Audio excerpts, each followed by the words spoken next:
Ticklish business any way you look at it. Come on, we'll stick together. Hello, everybody, and welcome to this special episode of Ticklish Business, the podcast all about honoring and celebrating old Hollywood. As always, I'm Kristen Lopez, joined by the wonderful Emily Edwards. Emily, how are you? I'm very excited for this topic of conversation. You can imagine, as a mystery author, someone who writes fictional murder mysteries, I'm really excited to talk about the real life murder mystery. Exactly, and we are joined by an old Hollywood biographer supreme. He's written several of them that are all worth reading, depending on your preference. And he has a new book out, Black Dahlia, Murder, Monsters, and Madness in Mid-Century Hollywood. It's William J. Mann. William, how are you? I'm doing great. Very happy to be here on a podcast that celebrates everything that I love. Exactly. We try. Before we get into that, we'd like to, as always, thank our patrons for continuing to support us and keep the proverbial lights on at Ticklish Biz HQ and allow us to do fun things like this interview, as well as our bonus series based on a true podcast, double features, and It's Like a Classic. You can find out more and become a patron just like Ali Moore, Chris McKay, Gates, Peter Blitzstein, David Floyd. You can find out more over at patreon.com/ticklishbiz. So, William, oh my gosh, you are prolific. I think that you define the term prolific in terms of just how many books you have written that have kind of made me the film lover that I am today. Why the Black Dahlia? Why now? What precipitated wanting to tell this story? Yeah, it's a great question because it is a bit of a departure, but it's actually kind of a throwback as well. I think it was back in 2012, something like that. I got the idea that I wanted to tell a story about silent Hollywood, which is a particular interest of mine. And the way in, I decided to focus on the murder of William Desmond Taylor in 1922. So my book was Tinseltown: Murder, Morphine, and Madness at the Dawn of Hollywood. And another great one. Yes, thank you. And I tried to, in that book, not only, look at the murder and, examine all the theories, but also tell the bigger story of how the Hollywood film industry came into being. It really, between 1922, Taylor's murder, and 1925-26, all of the structures of the classic film industry came into being. So that was one of the most invigorating and enthralling and exciting projects I ever wrote. So after doing a couple more biographies, I was kind of wanting to go back into the true crime era, and the only one that really seemed to me that really needed a redo was the story of Elizabeth Short, who was posthumously dubbed the Black Dahlia by the media. So it was, yet again, it was another experience of writing about Hollywood, writing about Los Angeles and the dream factory, but actually using that story as a lens on a bigger picture. So that's, post-war Hollywood, post-war Los Angeles. What I find really fascinating about the book, and full disclosure, I am not finished with it yet, but I'm about halfway. And what I love about it is that you are openly saying, what you know and what we don't know. Mm-hmm. You're taking theories that are established and saying outright, this is not true, this is not possible because we know this. And I feel like some biographers are afraid to make assertions that boldly. They're afraid to admit what they don't know because they often feel like they have to be authoritative. How did you want to go about taking a story that has been deconstructed by so many other authors and trying to get at something that is as passably true as it can be and admitting your own kind of limitations? Yeah, I struggled for a while trying to find the voice, and the narrative structure of the book. And I realized that I needed to make it as personal as possible with the reader, so the reader feels they're coming along with me as I'm doing this investigation. Because in the past, the previous books that have been done about Elizabeth Short have really been, their whole intent, the whole purpose of their existence has been to, at the end, say, haha, I have now solved this crime. And everything that comes before that in these other books has been in support of the ultimate conclusion the author wants to make. So that meant that we were not given any information, any evidence that in some ways detracted or disproved the claim they wanted to make. So my goal was to look at this from a bird's eye view and give the reader everything. So here's everything we know, and here's what we don't know. And so we can't really draw a conclusion here. We can maybe draw a partial conclusion over here, but to give the reader everything. So the reader's coming along with me as I'm researching the case. And that worked. I found that finally worked because I went back and forth in the beginning on a couple of drafts saying, this isn't right. This isn't right. The other thing I wanted to do was to tell the story of Elizabeth Short, in which, she's always the main character in some ways, but she's never treated like that. So I wanted to make sure that the real person behind the Black Dahlia image came out. I love that. I love that. Reading the book, so much of the world building is emphasizing something that I did not know that you talk about early in the book, which is how many women were murdered in this time period. Yeah.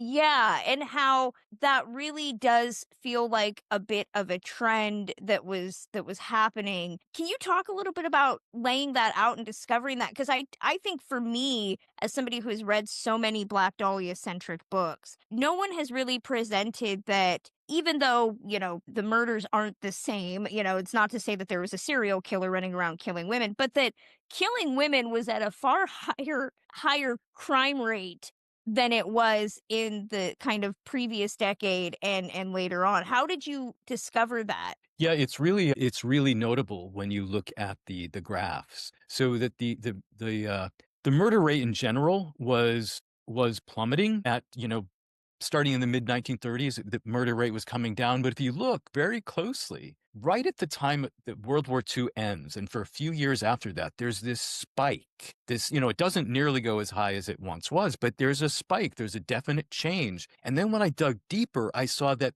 much of that change was because more women were being murdered. And that became, a point that I needed to figure out and really understand. So I think we have to understand that after the war, the post-war society was tumultuous. There were so many social changes going on. During the war, women left the home to take jobs in the workforce, in factories and offices. They were keeping the country running. They saved the country's economy because the men were off fighting.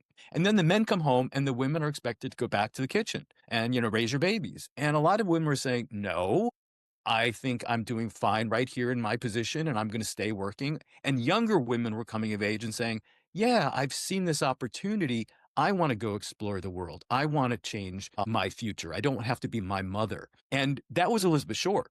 She didn't want to be her mother. She didn't want to just grow up in her, her little small New England town. She wanted to go explore the world. So I'm not a sociologist, but there seems to me that there may be a correlation between this increased agency that women are feeling in the world in the late 1940s, early 1950s, and the pushback against them to surrender that agency, that there must be some correlation with that, and suddenly more women are actually being murdered. And, it's interesting that the numbers of men being murdered also went up, but percentage-wise, there was far more women being killed during this period. Yeah, this is something that I look at in my own fiction because I write mystery novels set in 1950. And so it is something that you really have to grasp onto, which is against all the marketing we get about this time. I was born in the mid 80s. So you get the marketing of, oh, the 50s was this wonderful poodle skirt, sort of like sock hop, sort of this glamorous 1940s, 1950s post-war when everything was booming. And it's really interesting when you do actually dig into the time of post-war America, where it is a time of rampant poverty, rampant joblessness, just absolutely cataclysmic sort of gender role changes, and an absolute spike in violence, because we are also still dealing with the fact that overarchingly men, are coming back from war, PTSD, mass, used to being in violent situations, and how that translates so well. And I appreciate very much, as someone who does write urban fiction, that you make a note of talking about the fact that all the people involved in this mystery came from the suburbs. We think of Los Angeles or New York or the urban environments as uniquely violent places. but they're not. They are simply just a place where people from all of America come to congregate. And I appreciate the fact that you add in the details of the fact that Elizabeth was from Medford, Massachusetts. This is a place that I'm very familiar with. I have a lot of friends from there. It's a tiny little town. It's a little suburb. And you think of, again, mid-century suburb of this place with beautiful lawns and white people and Cadillacs. And it's just like, that's not the reality of the world that these people were living in at all. Yeah, that's absolutely right. That's spot on. I mean, when you look at the reality of Elizabeth's life growing up in this, very quaint, very safe, picturesque little New England town, the reality is that her father had abandoned the family. Her mother was left penniless to raise 5 children on her own, had to go out and get a job. They were always having to move because the rent was always being raised. Elizabeth's sisters all kind of saw the only way out was, okay, you got to marry well. And Elizabeth had a different view. She said, I don't think that's the only solution here. This was you're right. The 50s are often portrayed and the late 40s are often portrayed as this halcyon period in which everybody's happy in these nuclear families. And yet the suicide rate among women also spikes during this time. It's clearly something bigger is going on psychologically and socially that in some ways helps us situate Elizabeth's murder. I'm not, drawing a direct correlation, but we have to understand what was going on in this period of time. It was not the Leave It to Beaver family as you're describing. There was another real reality to that. Point out in the book that, Elizabeth was very much a wanderer. She never really stayed in one place. That was both through necessity and just kind of her own desire to, move around and see things. And what I think couples with that rise in murder rate, you also are documenting the misogyny that comes through her death. She pretty much got blamed for her own murder in a lot of ways for being this nomadic woman that was going from A to B, and what was she doing? And there's still numerous stories and theories about where she spent this lost time. Was she a sex worker? All of that. And I think at one point, you also call out the fact that being named the Black Dahlia, which was not a name that anybody called her, but it was coined through the press, almost undermined the investigation because it was like, well, she's just this kind of forgotten loose woman of loose morals. How did you want to kind of retcon? Was that something that you wanted to kind of reevaluate and purposely kind of go in and say, I'm going to dispel all that? Or how did you look at how the misogyny of that era that really did kind of keep the case from being looked at in the way it should have been at the time? Yeah, it's true. When I started this book, actually before I started the book, when my editor first said, "Well, what about the Black Dahlia?" I had all those same preconceptions because that's what the media has told us, and I assumed I was going to write the story of a sex worker or an aspiring actress who was using the casting couch and all of that, and it wasn't. I mean, I was struck. I kept saying, well, when does she decide she wants to be an actress? When does she make her first movie, her first extra role? And it's not there, and that's when I had to step back and say, I think the story of Elizabeth Short is radically different from what was portrayed in the press, because the only way the newspapers could conceptualize this, it was, well, she must have been loose. She must have been scheming. She must have been, cutting favors, selling herself, because how else to explain a young woman who was just exploring on her own, exploring the world, when, as I say in the book, young men have been doing that since the country began, right? And they go out and sow their wild oats, and, they become the folk heroes of movies and novels, and, they live by their wits, and, they pull a few schemes and a few cons, but that's admirable for a man. If a woman does it, she must be up to no good. And I had to reevaluate in putting the book together. I had to say, I'm telling the story of a very different person than I expected I would be telling. Yeah, I mean, even just, I feel like too the way she was murdered. The press latches on to like, well, who would do something so heinous if she wasn't, equally heinous? And it's just like, Wow, dudes can't be just weirdos who want to do horrific crimes, okay? And this was one hell of a weirdo. I mean, you're so right, because at one point, the lead detective in the case actually says, well, I assume it was a sex crime. She apparently went too far this time, picked up one too many men, and teased him in a way that just turned him into a berserk rage. Okay, casebook, blame the victim, right? And fully exsanguinating a person is not just a rage. It is, now that we have more access to psychological profiles of people Exactly. who do violent crimes, that's not just hitting someone. That is calculated and takes medical training and Choosing to bisect a body, yeah. is not just like this It's crime of passion. particularly gruesome. It is, I think, also to the way that we perceive it of happening in Hollywood, that it almost sort of glosses over the fact that this is a particularly gruesome murder. This is a particularly, again, people have this image of Los Angeles as this particularly heinous place to live. And the fact that it is painted as a Hollywood murder, no, it's just the location where she happened to have been murdered. She wasn't involved in the industry. The industry probably played very little to no role in this, but people need to believe that this land of make believe is a particularly heinous, un American, and sinful place to be. And I think that almost actually glosses over the fact that this is not Hollywood related. This is actually just a particularly heinous murder that happened in a location, not the location influencing the particularly heinous Well, what I murder. also love is you can tell people don't know geography because she didn't even die in Hollywood. She dies in No, Lemur Park, which is like not close. I've not even been to the close. Right. location. It is not close. You're closer to downtown than Right. Hollywood itself, which is funny. I remember saying to my editor, the actually a more accurate title would be, in mid-century Los Angeles rather Yeah. than mid-century Hollywood. Though I kind of consented because it was Hollywood Boulevard where she really kind of she was known. I mean, that's where she walked. She lived in Hollywood. But, yeah, it's so true. I mean, Los Angeles is, a character in itself, both in my book, but also in so many film noir films.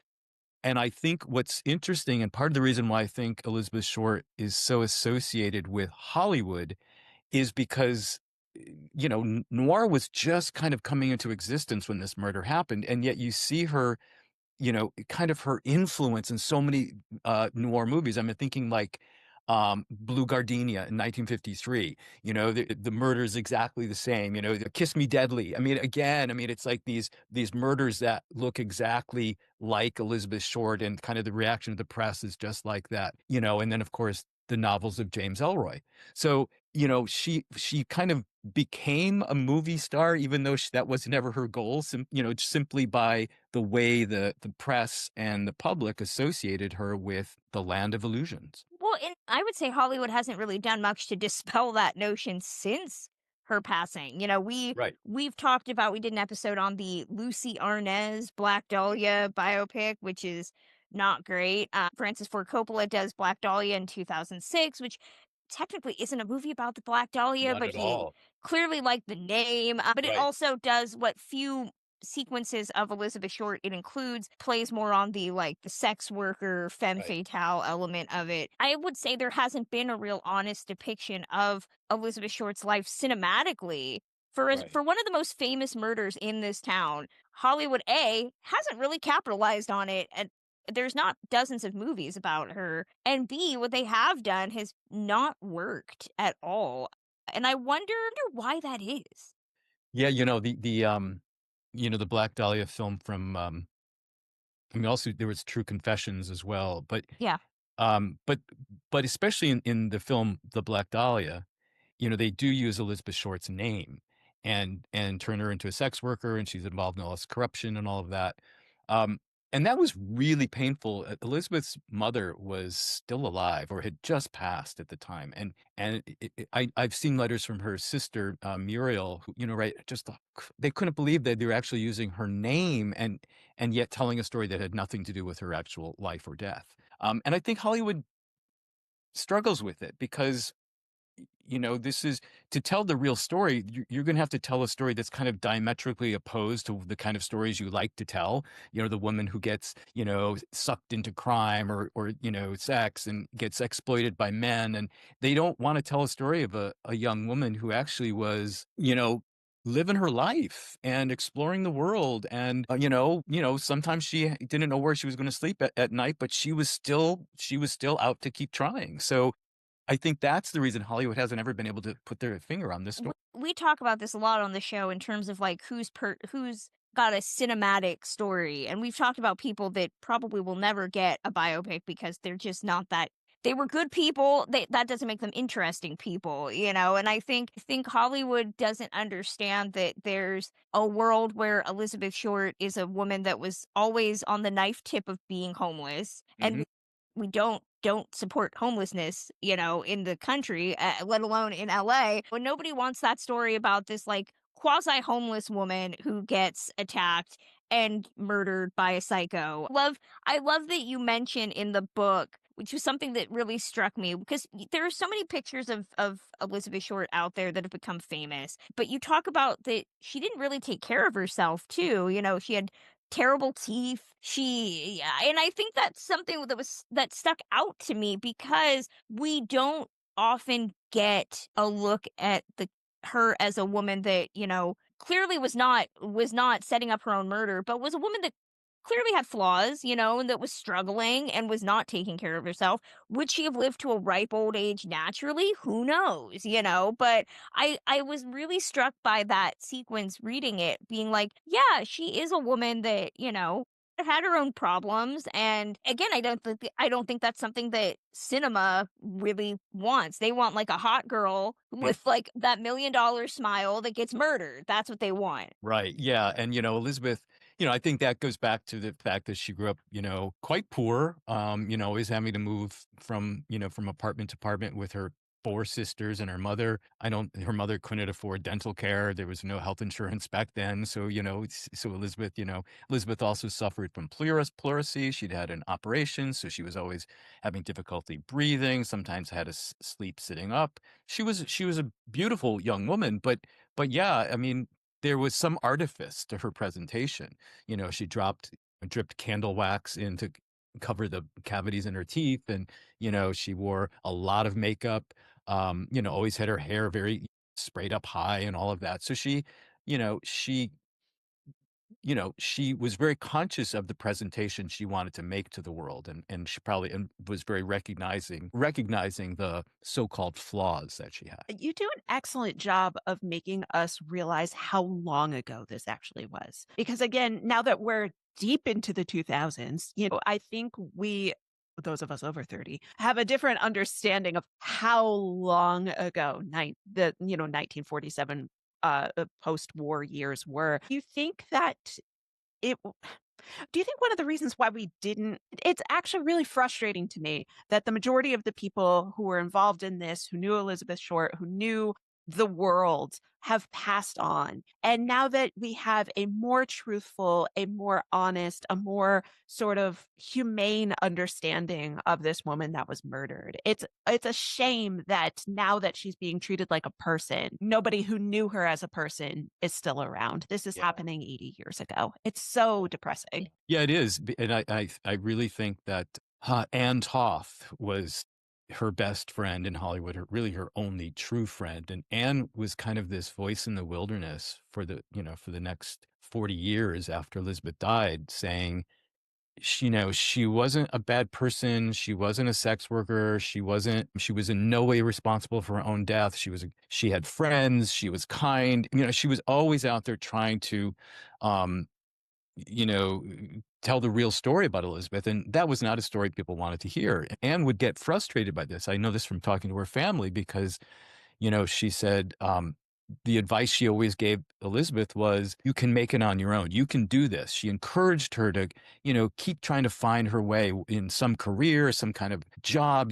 She was always encouraging her. And she said, you don't need to keep finding these men to take care of you because ultimately they're all going to let you down. Anne had been burned a few times. And so, yeah, I think somebody like Anne would be really happy, really grateful that we're having conversations like this today because she wanted her friend to be remembered more than just the Black Dahlia. Yeah. And I do have to say, you do an excellent job in the book as well of saying that there were sex workers and that just being a sex worker does not mean that you're a Oh, bad person and right. and Not at deserve all. to get murdered. But that was the narrative of the time, you know? Yeah. Yeah. I mean, in fact, one of Elizabeth's roommates was a sex worker, and Oh, how heartbreaking. yeah, so heartbreaking. And and she called it out as she saw it too. She said, look, we have to do what we have to do, and I'm not any better or worse than you because of what I do. Yeah. Yeah. The poor 15-year-old who was out on the 15, street. yeah, Oh my God. pretending she was 18 or 23. It's always fascinating to look at this story, and you talk about there was another murder that happened after uh Elizabeth Short's death. But the fact that Elizabeth Short is a white woman, right. and that she, even though we know she was not a sex worker, the narrative around her was already formulating that makes her far more interesting than if a woman of color gets murdered in a crappier part of town, and I think that's something that makes the story, unfortunately, very timeless, which we're still discussing who gets headlines when women go missing or are murdered. I mean, there we have the missing and murdered Indigenous women's movement, so Right.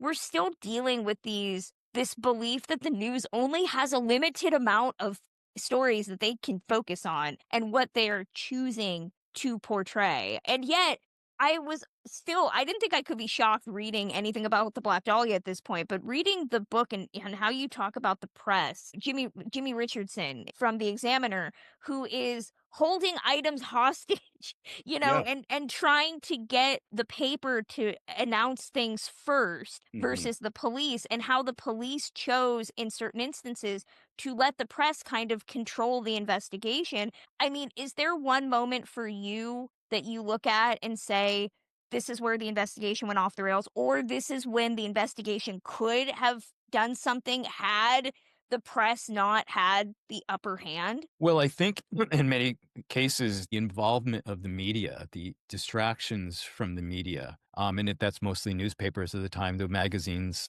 were also part of it.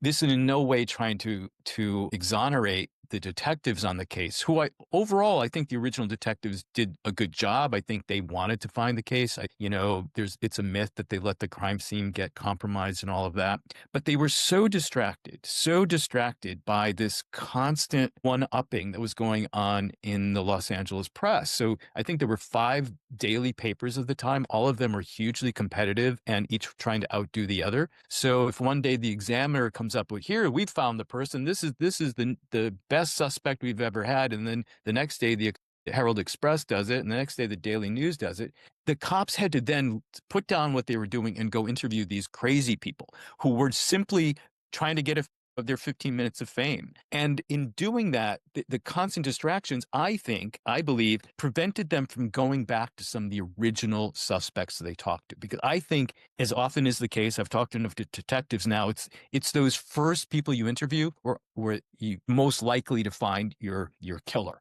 And I believe they did talk to people who might have been the killer early on. I go into that in the end of the book about where I think, how this case might have been solved. And yeah, so I do think the press's constant sensationalistic distractions were detrimental to the case. And I'm not going to blame them entirely for why the case was never solved, but I think it's a huge part of the answer. I don't want to spoil the end of the book for myself more than anything. So Right. I don't want to talk about how you arrived at the assertions you arrived at, but I'm curious, is there a suspect that that you kind of preconceived, oh, well, this person did it, or in your research, how did you look at various suspects, and who is the one that you think is just like anybody with eyes can see this person didn't do it? Was there kind of any suspects you wanted to throw out right away that were just like, there's no way? Well, I would say the suspects that have been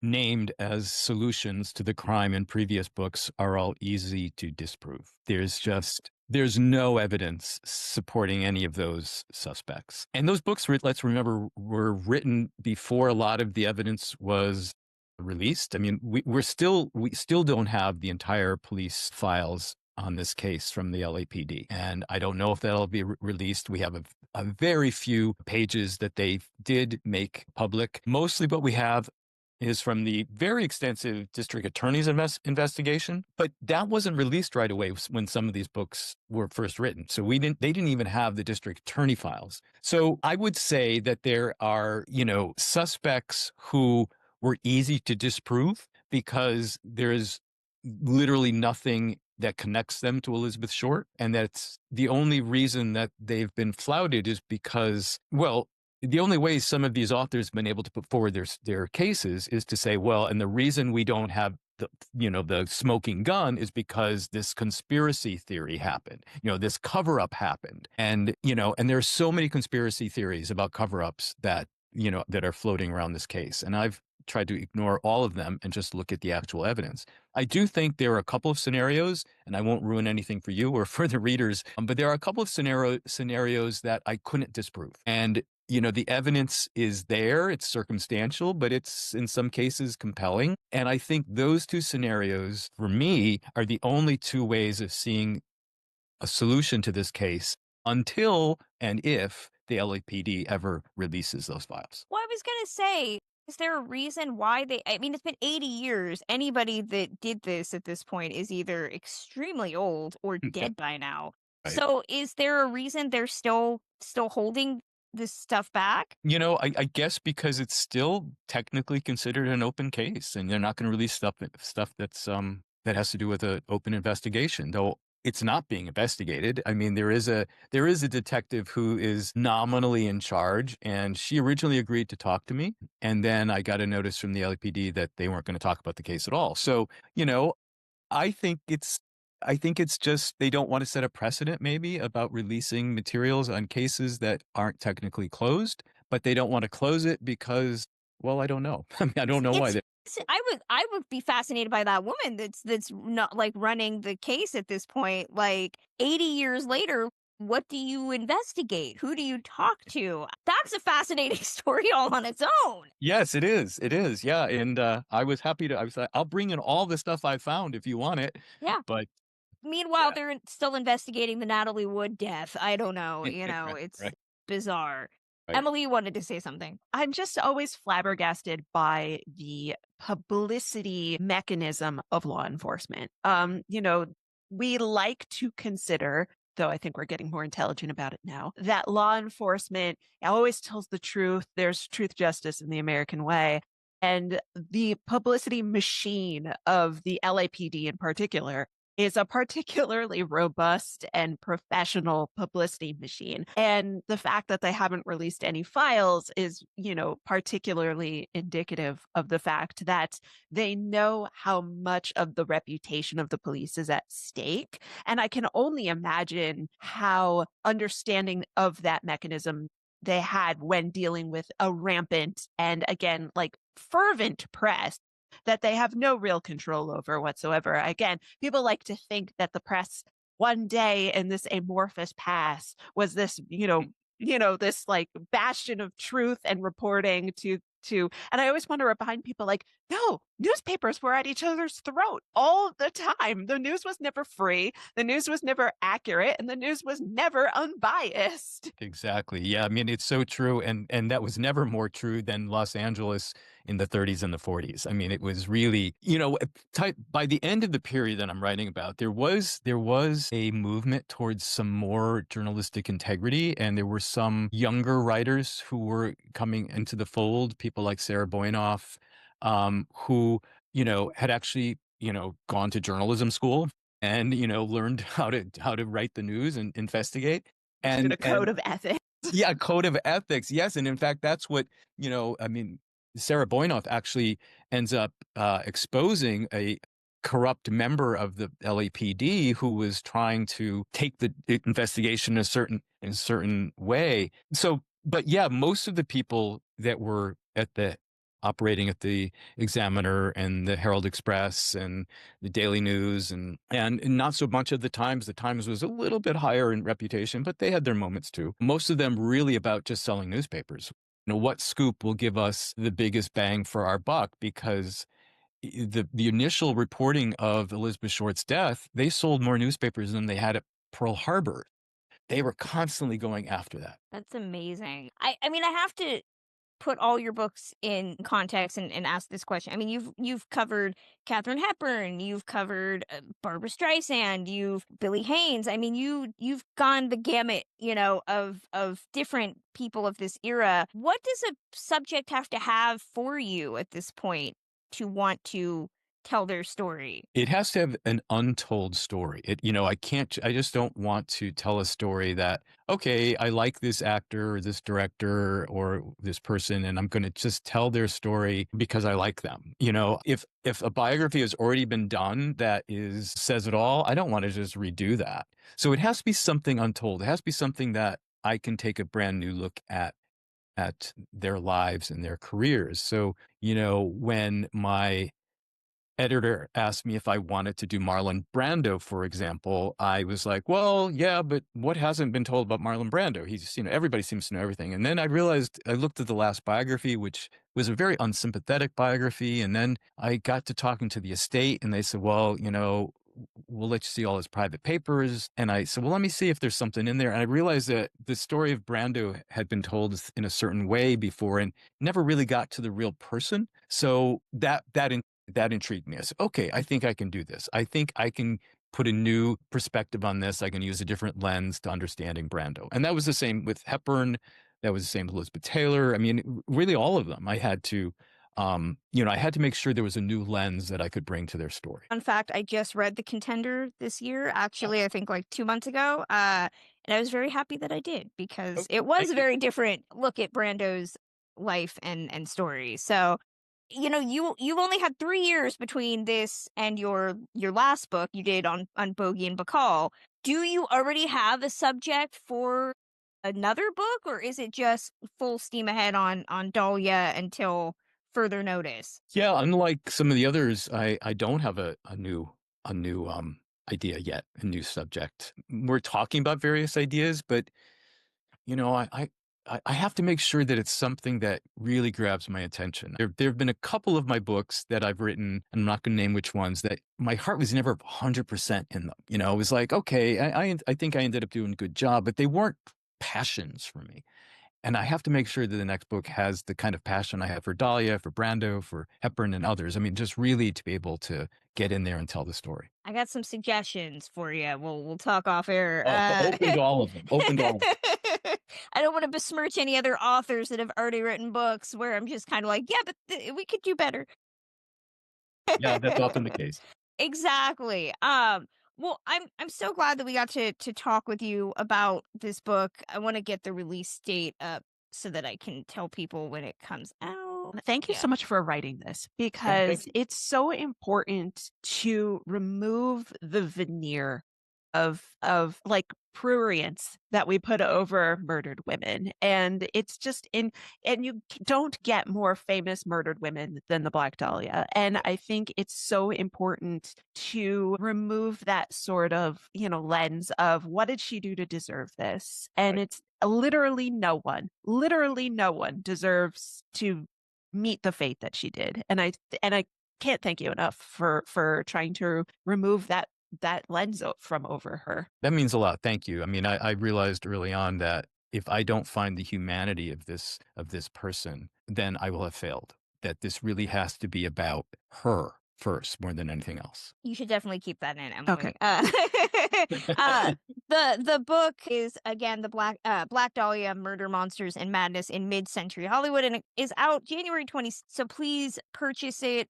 Is there any preferred bookseller that you advocate for? I'm all about people getting from their local libraries, but William, any place that you want to prioritize for purchases? Any place where people are still selling books, then please support them. Make sure that whether that be an independent bookstore, your favorite independent bookstore, or your local chain, or your library, or make sure that you keep buying books, because we need to keep making sure books are published. Yes, we would like to continue to write them, as we are all authors here and like to write books. Yes, indeed. Yes. Where can fans find you online? Any events they should be aware of? Feel free to throw it out there. WilliamJMann.com, and I'm going to be appearing at Book Soup in Los Angeles on the 26th of January, and then a whole bunch of other places that are being set up now. Emily, we should go. Yeah, we definitely should. Oh, that'd be great. It'd be good to see you. That's going to close us out for Ticklish Business for today. We would like to once again thank William J. Mann for joining us. You can listen to Ticklish Biz wherever you get your podcasts, including Apple Podcasts and Spotify. We would love a review. We would love one. So please, yes. You can also get in touch with us a variety of different ways. We are at ticklishbiz@gmail.com. We also are on all social media profiles at Ticklish Biz, unless it is Twitter, which is at ticklish_biz. We'd also like to remind you we have a Discord server where we are chatting there about all sorts of very cool things. You can join that via our Patreon. Becoming a patron at just $1 gets you access to our Discord server where you can chat with us. That is at patreon.com/ticklishbiz. And it also allows us to do all sorts of fun things, including sending swag to patrons. Yes, I am gearing up my Santa sack of stuff to give out some Patreon grab bags. We also have our Ticklish. This is going to be after the holidays, so I'm not going to include anything else. You can always find me on social media at Kristen K. Lopez, unless it's Instagram, where I'm at Kristen Lopez 88.